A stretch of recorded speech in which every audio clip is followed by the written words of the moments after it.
Next tab is voice narration. If you want to record your voice, you can use that. For example, here we have a music on timeline, and this tick tells you mute the timeline during recording. If it's muted and you cannot listen that, and you can record your narration here. This box is for paste or type your script text here if you want to, for example, read from this and record your narration. I start it. Now I want to record a narration. You can cancel it at any time and stop it. If you stop, it tells you first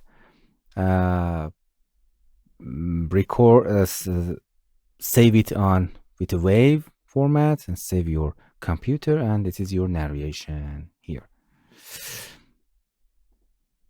Now I want to record a narration.